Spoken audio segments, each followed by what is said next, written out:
This is ATL Day Ones, part of Locked On Sports Atlanta.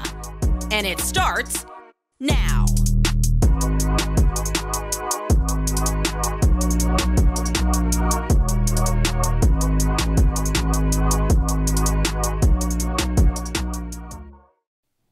Welcome into ATL Day Ones with Jarvis and Tenitra.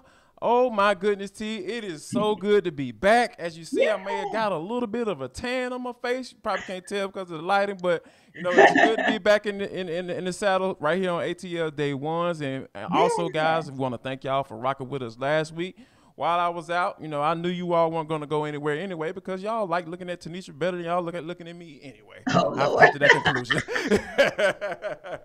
But thank you for making ATL Day Ones your first listen of the day. And remember, we are free and available wherever you download your podcast. And wherever you download your podcast, make sure you leave us a 5-star review because that's just how we are and who we are. We are 5 stars in your eyes and our mother's eyes as well. But see, we got a lot of good stuff on board for today. The Atlanta Braves, they lose a series against the Dodgers. It was a lot going on. Freddie crying. He got his World Series ring. He cried again. It was just a lot, just so emotional when it comes to the Atlanta Braves. But they were able to keep a winning record over the weekend. And also, the Atlanta Hawks. It seems like D-Day is coming towards the end of the week when the basketball season starts on Thursday.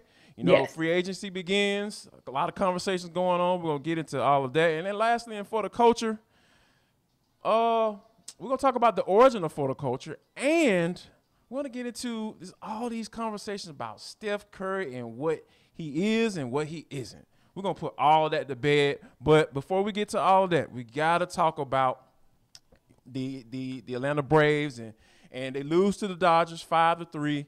And it just seems like in this game, T, it was just a lot of missed opportunities for the Atlanta Braves when it comes to potentially winning this series and kind of moving on and sending Freddie Freeman back on his way.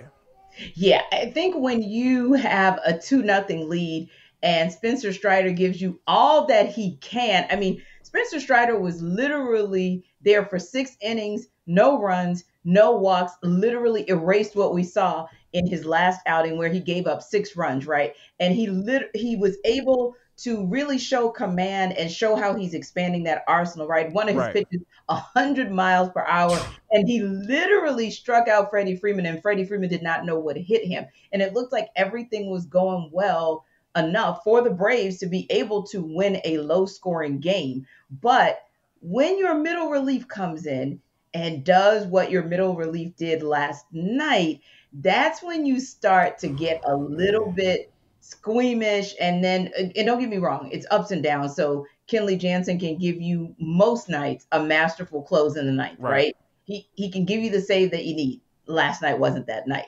So the Dodgers get it to extras, and then the Dodgers rattle off 3 runs, right? Once they're able to tie things up to send it to extras, they rattle off 3 runs. The Braves get virtually nothing except 1 run in that offense. And that's the thing that was kind of disappointing. It was a missed opportunity where your starting pitcher gave you every opportunity to win the game, but you didn't give him what he need in terms of run production to be able to walk away with the win.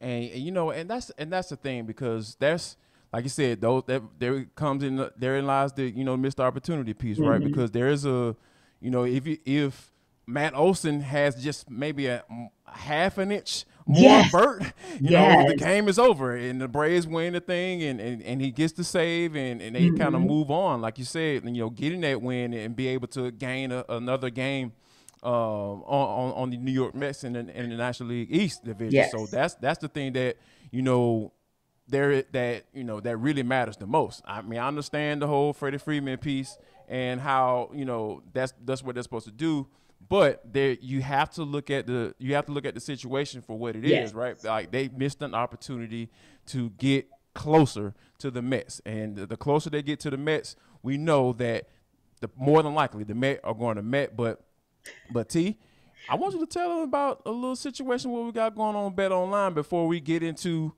why the Braves may be in good shape as they get ready to take on the Phillies. As yes, indeed, because all is not lost just because they lost that last game in the homestand to the Dodgers. There's still a lot of positive things coming out of Braves country and a lot of positive things for those of you who want to check out betonline.net. You know why? Because it is the number one source for all your betting needs and sports info. So you can find out the latest sports developments, league reviews, news, including, if you didn't already know what was going down for the Stanley Cup final, although I was sad that the Avs won, but hey, kudos to those who bet on the Avs to win, and of course, Major League Baseball as well. It's sports wagering info. If you're really just getting into it, it's a great resource for getting you acclimated to it, live betting, esports, scores, and it really remains that best spot for sports scores, podcasts, and news this season. Fast and easy. Just check out that website today on your mobile device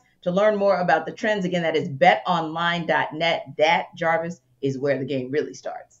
No doubt. Make sure you go and check out BetOnline because, like you said, the Braves are going against the Phillies, and they might, they don't have Bryce Harper, so you might want to put a little change on BetOnline. And I think that, the Braves are in some good shape because, Charlie Morton will be on the mound, and I think that is something that, it's going to be something to be looking forward to because, Ronald, the Braves have the day off. Mm-hmm. Ronald Acuna got injured on Saturday. He came into the locker room on a little medical stroller, so to speak, Mm-hmm. and people were kind of looking at him crazy. But I think that it was more so just from a preventative maintenance type thing because he said it was feeling a little sore. So I think that if they can somehow get Ronald Acuna back, he only be out a couple of days, and Right. and kind of stretch him out a little bit. Maybe he can DH, not necessarily play in the field. I think the Braves can get back on track and do what they're supposed to do against the Phillies. But if he can't go at the plate, one thing I do like, especially in the Giants series, was Dansby Swanson in the leadoff position. So that was kind of a pleasant surprise for us, right? Just to be able to say, if for some reason Ronald Acuna Jr. can't go, or if he has the day off and move Dansby Swanson from the 2-hole to the leadoff spot, he hit a leadoff home run in one of those Giants games. And he didn't have such a great leadoff record against the Dodgers, but that's okay because, again, I like what we saw with him in that Giants series. And I think you made a good point as well earlier. It's not just about what we saw in one game or two games against the Giants or the Dodgers. It's really what we saw across that 7-game stretch that told you this is a barometer, right? These are two teams that are battling amongst themselves in the NL West, but one of each. So any one of those teams could be the one, either of those teams could be the one that the Braves face in the postseason. So I thought that the Braves walked away 4-3, would have preferred 5-2 because that probably would have meant they won both series, right? But still 4-3, a winning record as you get set to go on the road. And then you have another test of the Phillies. Like you said, they're down a man, and Bryce Harper. And that's not just any man. They're down a guy. And we know here in Braves country what it looks like when you're down someone in the rotation. Another good thing, a couple of good things that happened for the Braves as well, maybe not an immediate dividend paid, but kind of looking on the other side of All-Star maybe, is the progress that Tyler Matzik is making. Yes. The fact that he's thrown a couple times. He of course, is down in Augusta at single A. So coming along slowly, and Eddie Rosario with a couple good games in AAA Gwinnett these past few nights. So he's coming along, and those are things that are encouraging. A couple Take your time, Eddie. Games. What'd you say? I said, take your time, Eddie. See, slow roll it, baby. Just take your time, my brother. I joke all the time. But hey, you look for any silver lining there as players make their way back to give the Braves more resources and hopefully get back to the point of being having an embarrassment of riches at just about every position. Yeah, no doubt about it. And I think that, it's as they get more healthy, I think that the Braves are going to be in good shape. I'm not concerned about them losing the series against the Dodgers. I'm not going to lose my shorts for that one. But the one thing I might lose my shorts for is this doggone list. We are in the season of list. And we know how that is. One of our colleagues, Randy Michael, hates them, but, it's kind of cool to talk about. So we're going to talk about it. So AJ Terrell, we all know how that sophomore leap he made, because he made an amazing jump last year. And I think that, when he was targeted, like it was nothing. Like people understand what it was when he was targeted because there was some issues on the other side that made teams like, yeah, we're gonna go over here. We'll leave you alone. Yeah. And I understand that you have to put some type of context with that when you're talking about grading cornerbacks out. But I think this might have been a little bit too low. CBS Sports put out a list. AJ Terrell, the 9th best cornerback in the league. I don't know about you, but going through that list, I saw a name that kind of popped out that I could make a very good case for and for swapping them out, and that's Trayvon Diggs. Because Trayvon Diggs, now don't get me wrong, the numbers, the picks, and all that stuff, I get it. The 21 PBUs, the 11 picks, I get it, but a lot of that stuff was he's more of a gambler and not necessarily a coverage guy. AJ Terrell is a coverage guy, and it's hard to kind of grade that out. Man, look from an eyeball standpoint. That's why people go to the numbers when it comes to cornerback sometimes. So I think if I'm talking about replacing somebody, I'm at least putting them I'm swapping him out with Trayvon Diggs at 5. What about you? Same, because when I looked at that list, Jarvis, at first I felt some type of way because I was like, what is this foolishness? Because when we look at Pro Football Focus, they even tweeted out, so we're still underrating AJ Terrell, are we? That was a tweet from Pro Football Focus today, and I couldn't agree with them more because I still felt like even though the numbers may not have matched up for AJ, I felt like 9 was just low. Now look, I'm looking at players like Tre'Davious White that's just ahead of him. Okay, I'm gonna give you that, right? I respect that. I'll give you that. I'll give you Kenny Moore.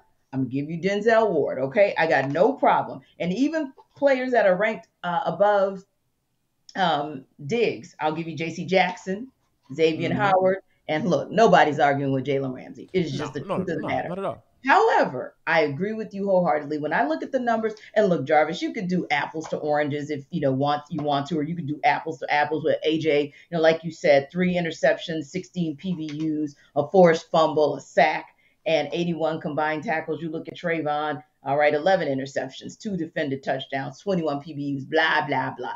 But I think the bottom line is this: whether he is playing right near the line of scrimmage, as does AJ Terrell, or whether he is playing down the field in coverage, that's the key word: coverage. You're always concerned about where he is, no matter whether it is your short passing game or your long passing game. Whereas everybody knows that they figured out how to get Trayvon Diggs because, like you said, he is a gambler far more than he is a coverage guy. And I do think that matters because to me, that tells me Terrell, the game slowed down tremendously for him, and he's starting to be able to read the offenses to know where that ball is going and to anticipate things. I just don't see that same level of play from someone like Diggs, and not to call him out, but to call him out because I just didn't see anyone else on the list that made me scratch my head. But that one was a head scratcher. No doubt about it. And, it's a thing where I think this year you may see those numbers for AJ Terrell from an interception standpoint jump a little bit because you have somebody who's much better on the opposite side of the field because you're like, okay, we got to go somewhere. You know what I mean? And I think that AJ Terrell will be able to take advantage of some of those opportunities he's going to get because I wholeheartedly believe that this Falcons defense will be better under DNPs in this year because I think that he has much better talent. And I think, just from a potential standpoint, I think Pease is going to take advantage of this opportunity to be able to show like, hey, I know I had to skim things back last year from a playbook standpoint. However, with better players and these guys having a better understanding of what's going on and what they're supposed to do and where they're supposed to be, you're gonna see that sophomore leap under Dean Pease's regime defensively, and I have no doubt in my mind that is going to go down. But what I have no doubt that you're gonna come back right here on ATL Day Ones because guess what? The Atlanta Hawks, they completed the draft. They've done their thing. They got AJ Griffin in the first round, and now it's time for free agency and trades. It's going down on Thursday. What will the Hawks do? We will discuss that next right here on ATL Day Ones. with Jarvis and T, part of Locked On Sports Atlanta.